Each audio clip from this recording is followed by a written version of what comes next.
Não sabemos bem. A expressão fadiga de bolo. Então, Davi, pessoal pergunta aí pra ele. do oitavo ano, por favor, Agora... desliguem os microfones de vocês, tá? Tô ouvindo alguns barulhos em microfones, tá? Por favor, desliguem os microfones de vocês. E olha só, vamos lá. Filosofia, não é? Oitavo ano, unidade 2, é o nosso decidir sobre ideias. Vamos falar um pouco sobre esse capítulo aí, que alguns de vocês já leram esse capítulo, outros estão lendo no processo, alguns vão começar a ler hoje, né? Depois desse nosso encontro. E aí, pessoal, é o seguinte, decidir sobre ideias. Então, a gente vai entrar em alguns aspectos bem interessantes sobre isso. Deixa eu colocar já aqui para vocês agora. Aqui, pular aqui. E olha só, começa com uma pergunta bastante interessante. Você pensa por si mesmo? Alguém pensa totalmente por si mesmo? Eu quero saber de vocês. Eu quero que participação agora. Quem acha aí que pensa totalmente por si próprio? Por favor, participa aí.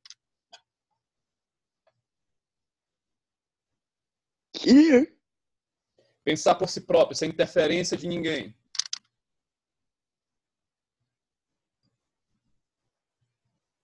Alguém?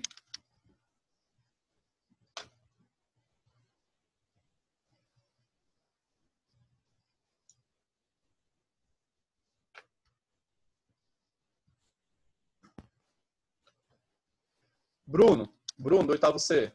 Bruno, fala comigo. Liga o microfone e fala comigo. Peguei aqui o Bruno por amostragem. Quero que ele participe. Bruno. Acho que o Bruno não está ouvindo, ou está com problema no microfone. Evelyn. Evelyn, o microfone está ok? Consegue falar? Senhor. Evelyn. Pessoal, não risquem a tela. Quem fez isso apaga. Evelyn, você acha que você pensa por si próprio? Às vezes sim, às vezes não. Quando que você acha que sim, quando você acha que não?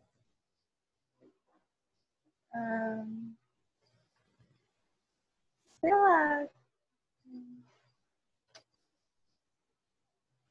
Você acha que mais que sim ou que não?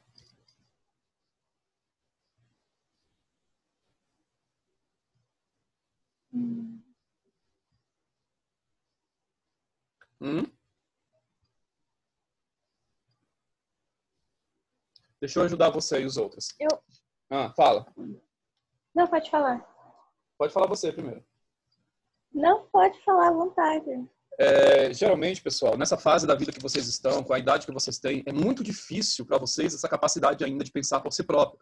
Porque vocês ainda são, e devem ser mesmo, tá? Porque são muito jovens, muito influenciados pelas pessoas de bem que estão acima de vocês, tá? No caso, seus pais, os responsáveis, seus professores, a escola. Então, todos vocês são, de certa forma, influenciáveis ou influenciados por essas pessoas de bem que fazem parte da vida de vocês. Quando vocês forem mais adultos, aí sim, não é? Na vida adulta, vocês vão ter mais autonomia ainda para tomar suas próprias decisões e para pensar por si mesmos. Mas a ideia é que a gente já comece a pensar por nós mesmos, como tem um vídeo lá no canal do YouTube. Como assim? É olhar o mundo ao nosso redor e tirar as nossas próprias conclusões.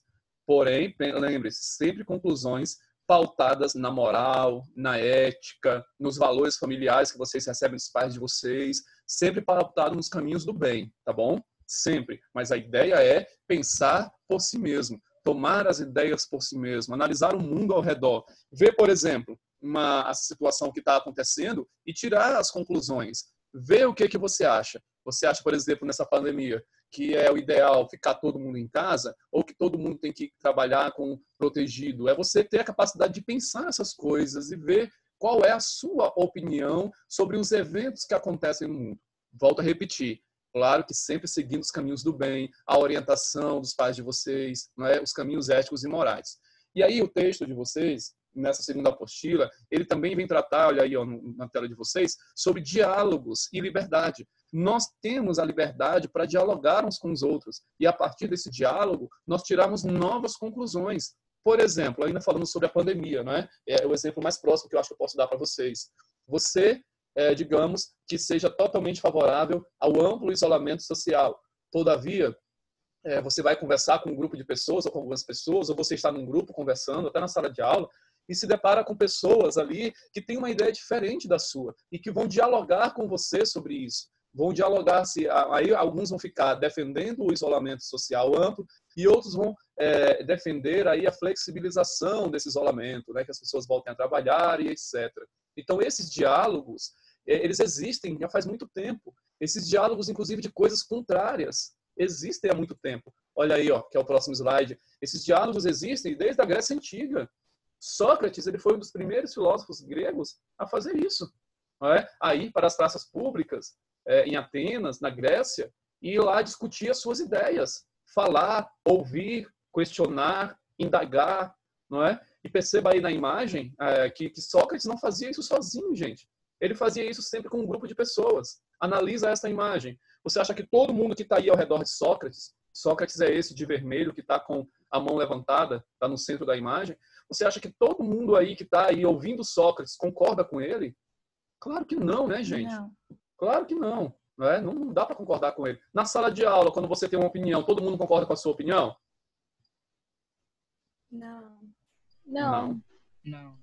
Muito pelo contrário, Não. né, pessoal? O que acontece são muitos debates, né? Muitos debates. E aí as pessoas começam a expor sua opinião, aí o outro não concorda, levanta a mão e quer falar também, expressa a sua, e o outro não concorda com a dele. Mas isso, gente, se feito de maneira saudável, de maneira ética, de maneira moral, isso é muito bom.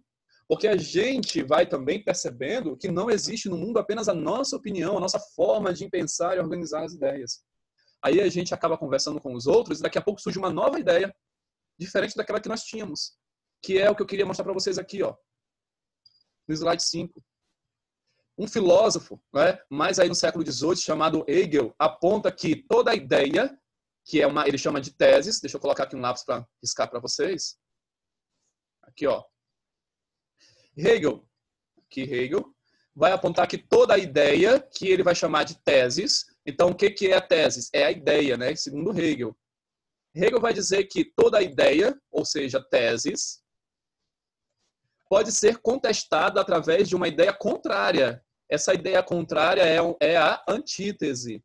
Ou seja, você tem uma tese, vai conversar com alguém que tem uma ideia contrária, ou seja, essa pessoa tem uma antítese de sua tese. Entendeu? Toda pessoa que tem uma ideia diferente da sua tem uma antítese à sua tese. Só que a antítese e a tese, elas vão entrar em conflito nessa conversa. Cada um de vocês vai defender o seu lado.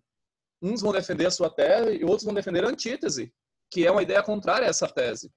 Só que olha aí o tópico seguinte, ó. Essa disputa entre teses e antítese, essa disputa aí, ó, seria uma dialética. Vou destacar aqui para vocês, ó, uma dialética. O que é a dialética, então? Uma disputa entre teses e antítese. Uma conversa entre pessoas que pensam diferente sobre o mesmo assunto. Vocês estão entendendo? Sim. Sim? Então, toda vez que conversamos com uma pessoa sobre um assunto em que essa pessoa pensa diferente de nós, isso é uma dialética. Porque ali tem uma tese e uma antítese. Duas coisas contrárias, ok? Então, ó, Hegel continua, assim, o processo é regido por uma lógica dialética. No entanto, longe de prejudicar a tese, a discussão entre duas ideias opostas daria origem a uma síntese, que seria uma ideia aperfeiçoada. Ou seja, pessoal, do confronto entre a tese, a sua tese, e a antítese do colega que pensa diferente de vocês, surge uma síntese. Ok? É como uma operação matemática, gente. Vou escrever aqui do lado rabiscal. Vamos colocar aqui teses, um T, mais, ou vamos colocar vezes, tá? Vezes a antítese, que eu vou colocar aqui como letra A. Isso aqui, ó, é igual, tese vezes antítese é igual a síntese, que é o S. Ou seja, pessoal, da disputa, do diálogo entre a tese e a antítese, surge aí a síntese, uma ideia nova. Vamos voltar aqui no nosso exemplo da pandemia, do isolamento. Digamos que você seja a favor do amplo isolamento social. e o colega seja contrário a amplo isolamento social. Você disse para o colega que se as pessoas não ficarem em casa o dia todo dia, mais pessoas vão morrer. O seu colega fala para você que algumas pessoas precisam trabalhar, senão também vão passar fome. Aí você, ou seja, isso aí é uma tese e uma antítese. Aí surge uma síntese, que é uma ideia nova na sua cabeça, que você não tinha pensado ainda. Aí surge na sua cabeça o quê? As pessoas têm que ficar em casa, senão mais gente vão morrer. Mas alguns realmente precisam trabalhar, tomar cuidado, se proteger, usar máscara, não é? E ir trabalhar, porque senão não vão ter dinheiro para se alimentar. Viu? É uma ideia nova, que surge a partir de duas ideias contrárias. É uma ideia aperfeiçoada. Vocês entenderam? Sim. Ótimo. Deixa eu apagar isso aqui.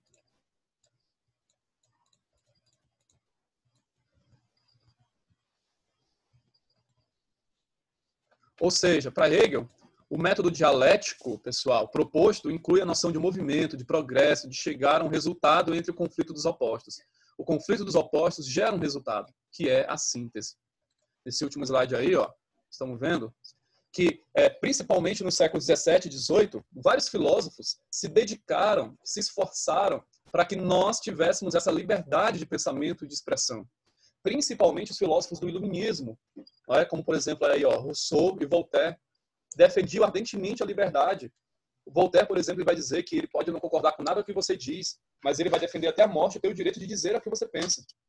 Então, assim, eles defendem a liberdade de expressão, defendem o fato de que todos os cidadãos têm direito a se expressar. E a disputa entre as ideias contrárias vai gerar aí um pensamento novo. Vocês entenderam aí, gente?